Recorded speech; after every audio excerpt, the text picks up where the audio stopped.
I have a deal for you. You got a connection to these farmers. I'm sure they will pay you to take their stones away. Is that not right? Sure. I will turn them into bread. Turning the stones into the bread, and then we can sell the bread.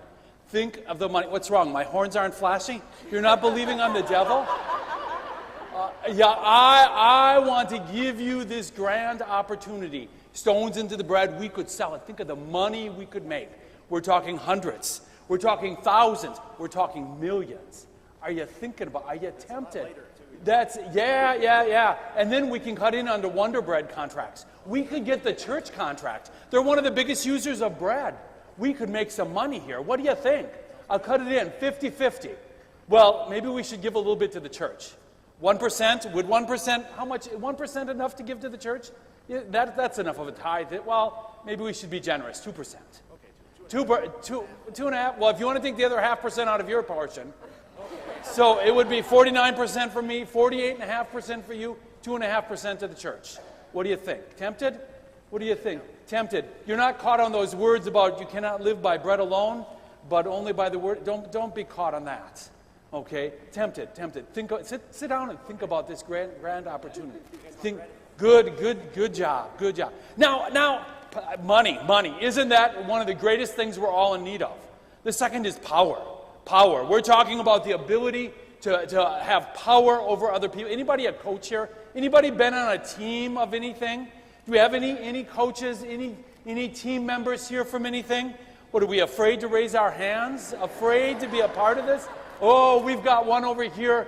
Oh, we've got one over there. Stand up here. There we go. Now, what team have you been on? Swim team, and it's like the team has to work together, right? You got to kind of, wouldn't you love to be the coach of that? You ever been coaching anything? Yep. When you're on the swim team, though, do you always pay 100% attention to your coach?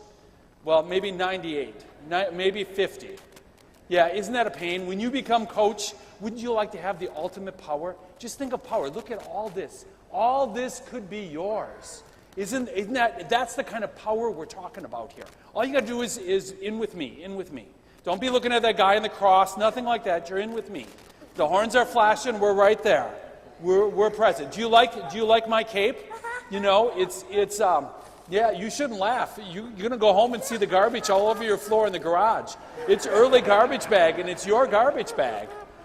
But as we look at this, you know, we can look at the ultimate power. Not only here, not only this city, this county, this state, we're talking the United States. You know, the guy that's leading it now, what, if 50% of the people like him?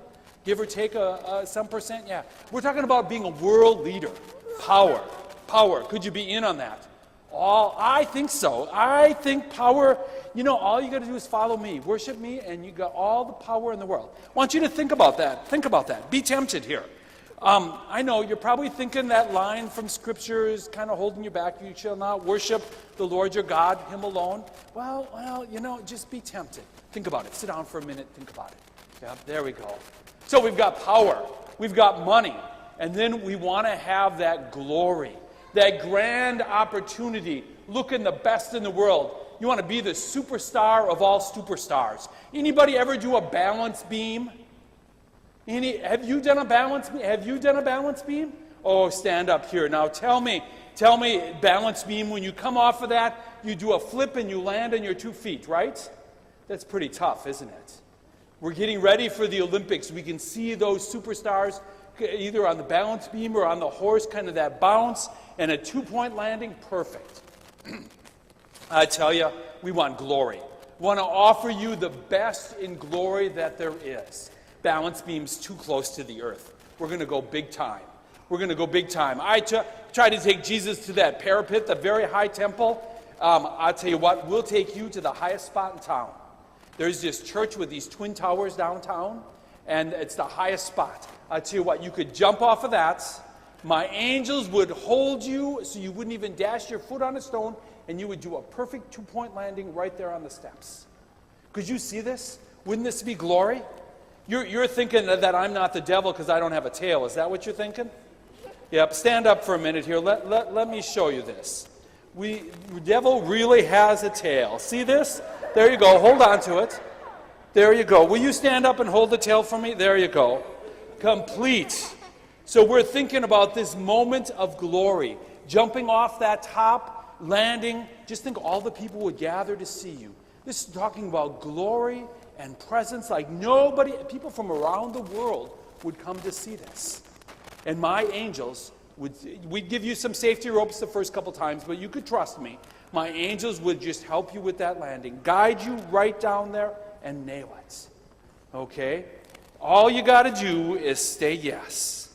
You know, so what are you, a little stuck on that? You shall not put the Lord your God to the test? Well, this isn't testing. This is about glory and power. So I'm going to invite you to be tempted. Think about it. Sit down and think about it. Okay, you're going to let my tail go so I can walk? Okay, folks, temptation. I want to challenge you. What are you tempted by in your life?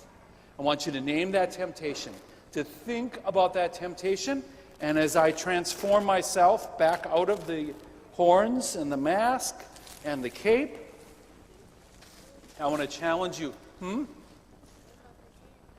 I want to challenge you in life to be looking at temptation. And on this first Sunday of Lent, as we realize Jesus was tempted, and as we realize our temptation, how do we overcome that? So the challenge is to use our PFA, our prayer, fasting, and almsgiving to overcome temptation in our life. Prayer. You know that prayer that has, lead us not into temptation? Are we praying that every day? Are we connecting on the level, asking the Lord to help that we may not be led into temptation? And then at the moment temptation is present among us, the devil's making a great deal on power or money or glory to be able to resist that temptation with the lead us not into temptation. Prayer. The F, fasting. To be able to fast even from taking the devil up on the option. Instead of saying, yeah, I'll sit down, tempted, I'll sit down and think about it.